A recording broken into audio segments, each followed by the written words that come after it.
Bom dia, galera, tudo bem? Vamos hoje corrigir as páginas 72, 73, 74, 75 do livro Produção de Texto, tá? Livro Produção de Texto, podemos esquecer que é esse aqui, né? Então, vamos lá. No capítulo anterior, você viu que uma das características do artigo de opinião é ser assinado, pois ele revela o posicionamento de um indivíduo sobre um assunto. O editorial, ao contrário, revela o posicionamento de um veículo de comunicação, por isso não é assinado, tá? Bom, então, qual é o veículo de comunicação que se posiciona sobre o assunto discutido do editorial lido? É o Jornal Online Folha de São Paulo, né? Porque o editorial, quem organiza é o meio de comunicação. Por que o assunto discutido do editorial da página 69 é importante socialmente? Porque trata de um assunto que diz respeito a todos os países, inclusive o Brasil. As decisões do encontro do G20 afetam a população mundial, né? Porque o capítulo anterior tratou daquele texto do G20. Agora vamos para o número 3. Leia a notícia a seguir. Cúpula do G20 começa nesta sexta-feira em Hamburgo, na Alemanha. Encontro mais esperado de Trump e Putin. Cúpula desta sexta-feira e sábado deve ser marcada por protestos. Começa nesta sexta-feira, 7 em Hamburgo, na Alemanha, o encontro das 20 melhores economias do mundo, a cúpula do G20. Na véspera do encontro, em Hamburgo, houve protestos contra a reunião e muita violência entre a polícia alemã e Black Blocs. Manifestantes voltaram a tomar as ruas da cidade desta manhã. O encontro mais esperado é dos presidentes dos Estados Unidos, Donald Trump, e Rússia, Vladimir Putin. Qual é a relação entre o tema do editorial e a notícia acima? Ambos tratam sobre a reunião do G20. Letra B. O que é possível concluir sobre a motivação da escrita de um editorial?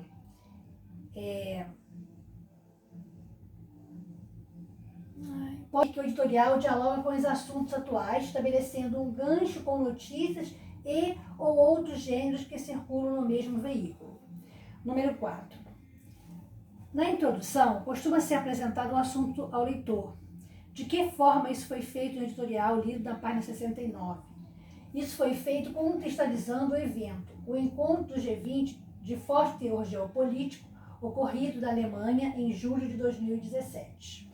Então, o editorial costuma expor fatos socialmente relevantes e, na sequência, analisá-los criticamente e pegando estratégias argumentativas. Então, o número 5 fala assim: qual é o posicionamento do editorial diante das divergências entre os membros do G20 em relação a vários assuntos globalmente importantes? A postura do editorial em relação a isso é afirmar que essa divergência é o desafio do momento, pois os países precisam se entender a respeito de temas como comércio internacional, imigração, segurança e mudança climática. Número 6. Para reforçar a ideia de que a incerteza em relação a essas divergências aumentou, que acontecimento é citado no editorial? O repúdio de Donald Trump ao Acordo de Paris. 7. Por que no editorial afirma-se que as divergências entre os países membros não se resumem aos Estados Unidos? Porque há forte tendência ao enfraquecimento do multilateralismo, que é vários países trabalharem juntos em prol de um assunto. Ao citar o enfraquecimento do multilateralismo, o editorial destaca a posição isolacionista de muitos países, como a política internacional de Donald Trump. Número 8A. Número 8A. No final do editorial, ao fazer um balanço geral sobre a reunião do G20, menciona-se um aspecto positivo do encontro. Que aspecto positivo é esse?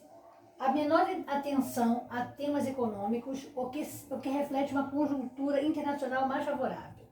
Letra B. Que argumentos são empregados para justificar esse aspecto positivo? O fato de um crescimento econômico, o que reflete uma conjuntura internacional mais favorável. Então vamos para o número 9. Releia o título do editorial, O Mínimo do G20. É possível afirmar que o título antecipa o assunto a ser discutido no editorial? Sim, pois faz referência ao G20. O emprego do substantivo mínimo sugere o que em relação à posição do editorial sobre o assunto. A análise a ser feita mostra que o G20 está fazendo apenas o mínimo que se espera dele. Número 10. Que tipo de registro é predominante no editorial? Explique considerando a situação comunicativa.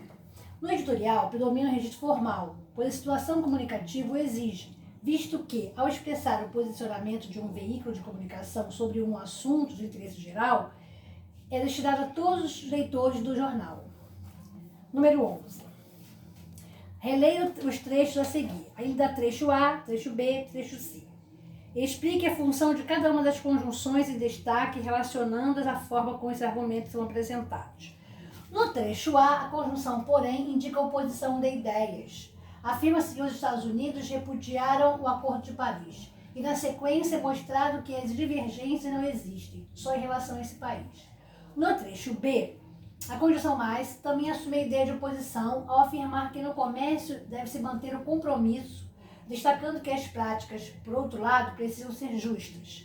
No trecho C, a conjunção E indica adição e insere uma nova informação em uma sequência de afirmações evidenciando aspectos positivos globais. Aí termina aqui na correção dessas páginas desse editorial.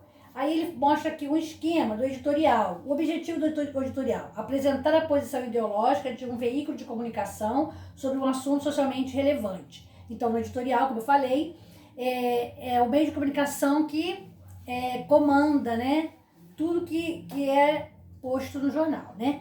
E o público-alvo são os leitores interessados em atualidades. E as características: expor fatos e analisá-los criticamente, expressar a posição ideológica de um veículo e apresentar argumentos. Então, é o gênero argumentativo, né, o editorial.